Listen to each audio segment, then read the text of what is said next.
Wow, that last video took a ton out of my system because the editing software that I used kept lagging over and over, and it was really killing me. Anyways, most photos and videos were provided by Cerebi.net, as well as some info about some of the artists. And so, I've returned. That last location and the evil hideout was starting to give me the chills, so I've moved on to somewhere incredible. I've moved on to the gym. Yeah, not like the gym that you were expecting, but hey, it's a gym nonetheless, and I kinda needed to work out, so let's get on with it. Well, after that last video, which is my longest video on the channel so far, I didn't really think that it would get much worse than this, but I still have over 100 sets to cover that just get bigger and bigger. So let's move on to our next challenge, Gym Heroes. This set was the first set to introduce gym leaders Pokemon, like Lieutenant Surge, Brock, and Misty.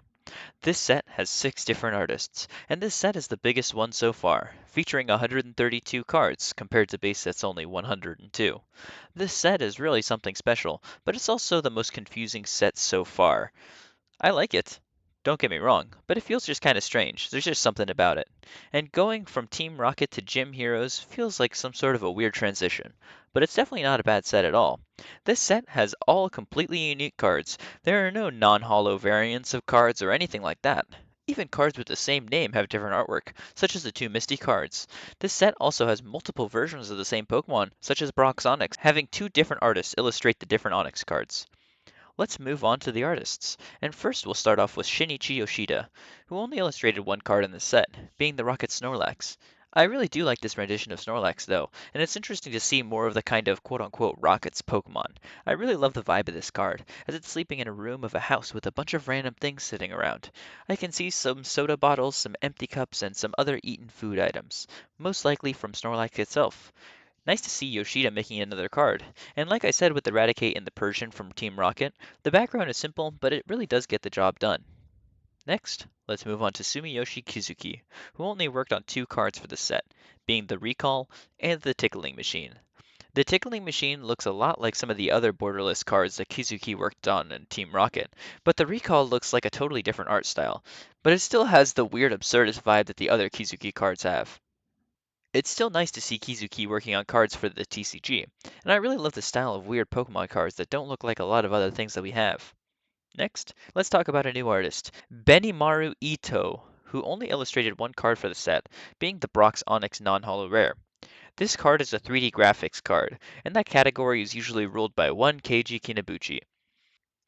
But this Brock's Onyx is a cool card, as it can be seen tunneling through the ground with some sort of crackling green energy behind it. Suffice to say, it's a very unique card that is very different from the other cards in the set, and Ito's first card is pretty cool, if not a little confusing. Next, let's talk about Keiji Kinabuchi, who illustrated 15 cards in this set, including reprints of all of the energy cards from base set. In this set, Kinabuchi worked on only trainer cards, while also introducing a new mainstay mechanic into the TCG, which is stadium cards. The stadiums that Kinabuchi worked on for the set are the Celadon City Gym, Pewter City Gym, Vermilion City Gym, Narrow Gym, the Rockets Training Gym, and the No Removal Gym. The trainer cards that Kinabuchi worked on would be the Energy Flow and the Trash Exchange. The quality cards that Kinabuchi creates using 3D graphics are always pretty impressive, but by far my favorite card that they did for the set would be the Rocket's Training Gym. The fact that there's a Scyther that's trapped behind a door is pretty sick, and I would love to see Kinabuchi do more cards of actual Pokemon looking cool, like the Porygon that they did in Rocket. I'm happy to see Kinabuchi still working on the TCG though, even 5 sets in. Atsuko Nishida is back. They've upgraded their 5 card repertoire from Rocket into 19 new cards for Gym Heroes, and 3 of them are even holographic cards, being the Erica's Clefable, Erica's Dragonair, and the Misty Seadra. These cards are all very in line with the Nishida style that I described in my Rocket video, being cutesy versions of these Pokemon that we have known as either being very basic or very menacing, and turning them into cuter renditions of them. The rest of the cards in the set by Nishida are all also quite well done, and the cards like the Blaine's Growlithe and the Sabrina's Haunter immediately jump out at me as being striking cards with cool designs. I also like the Erica's Weepinbell, with it looking concerned and looking at some sort of pink tree. The Sabrina's Drowsy can be seen making some kind of psychic swirl, and the Bellsprout can be seen smiling standing in front of some flowers that droop down just like it does. The Lieutenant Surge's Magnemite is really cool, with the smoke cloud around it and it looking backwards towards something behind it. Nishida did a lot of other really cool common slash uncommon cards for this set, and it's cool to see the cutesy style representing the gym leader's Pokemon. And now, to move on to the man who did 70% of the set, Ken Sugimori. I know that in the past I've said that Sugimori's poses were quite basic, but a lot of the cards in this set I think are actually quite amazing when it comes to Sugimori's style, and I think that he's gone above and beyond when it comes to cards that he worked on. For example, I quite enjoy all 16 of the holographic cards that he worked on in this set, which would be the Blaine's Moltres, Brock's Rhydon, Erica's Vileplume, Lieutenant Surge's Electabuzz, Lieutenant Surge's Fearow, Lieutenant Surge's Magneton, Misty's Tentacruel, Rocket's Hitmonchan, Rocket's Moltres, Rocket's Scyther, Sabrina's Gengar, Brock, Erica, Lieutenant Surge, Misty, and the Rocket's Trap. While all the gym leaders stand in their default render poses with their badge behind them, which is admittedly pretty cool, the Rocket Strap shows some Team Rocket grunts looking like they're going to attack or rob someone, as that's just what they are typically doing. When it comes to the Pokemon, though, Sugimori illustrated the top three most expensive cards in the set, being the Sabrina's Gengar, Blaine's Moltres, and the Rocket Scyther, which are all exceptional cards, the Scyther being one of the more dynamic cards we've seen in that Pokemon. But I also quite like the Lieutenant Surge's Electabuzz, as it takes up a really good chunk of the card, as it angrily stares with one of its fists raised and electricity crackling around behind it. The Rocket's Hitmonchan is also super cool too, as it primes its fists and stands in a battle-ready stance. Sugimori essentially illustrated a whole base set's worth of holo cards, and there are still three more cards that Nishida did for the holos. This set is absolutely massive and has so many cards to enjoy, especially these random rare, common, and uncommons that Sugimori worked on. I can't cover like all of these cards, but I will try to cover the cool ones. I like the Brock Zubat, as it shoots sonic waves out of it with some sort of dreary clouds and a house behind it. I like the Erica's Clefairy, as it can be seen either on the moon or with a moon behind it, which is pretty cool, and along with the cute pose that it's in being pretty cool. The Misty's Poliwrath is another awesome one, as it's running down some sort of street, looking like it wants to beat you down into the ground. I like the Sabrina's Venomoth, with the field and all the pollen around it just sitting there funnily. The Misty's Tentacool is cool, as it swims with Misty. The Blaine's Tauros is majestic looking as it looks straight forward with the sunset behind it and pack of Tauros behind it. The Blaine's Vulpix is holding a Pokeball in its mouth, which I find really cute. And I like the Brock Sandshrew, number 72, as it stands on a cliff with the sun behind it setting in the background. The Lieutenant Surge's Pikachu is cool, as it looks ready for battle, with electricity crackling from the cheeks. Next for Sugimori, let's talk about all those trainers.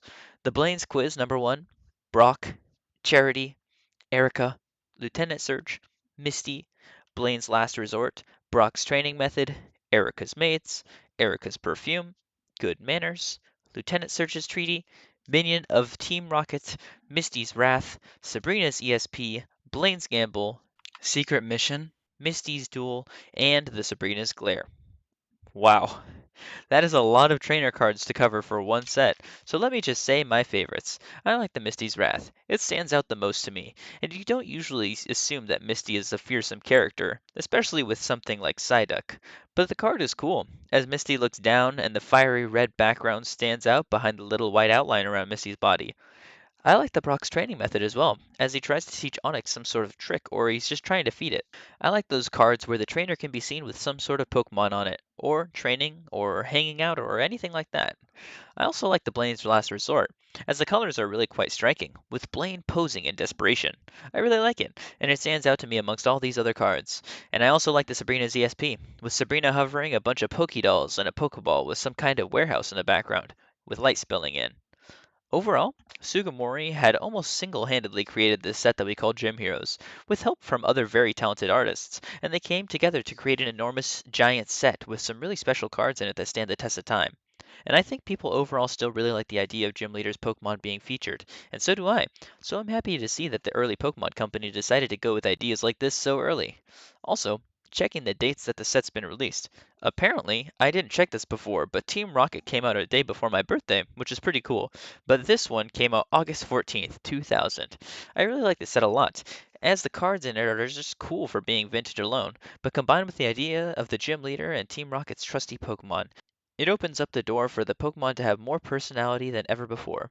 If you want to collect an entire set of this one, though, it'll set you back a pretty penny, at least a few $100s, as a lot of the random uncommon cards are around $3 each, which adds up pretty darn quickly. If I had to pick a few favorite cards from the set, I would say that I really enjoy the Lieutenant Surge's Magnemite, Rocket Scyther, Rocket Snorlax, and the Team Rocket's Training Gym, as well as the Erica's Dragonair holographic. Overall, Gym Heroes is a monumental set that pushes the Pokemon TCG further into the future, with some really stunning artworks by the crew over at the TCG. Thanks for watching again. See you later.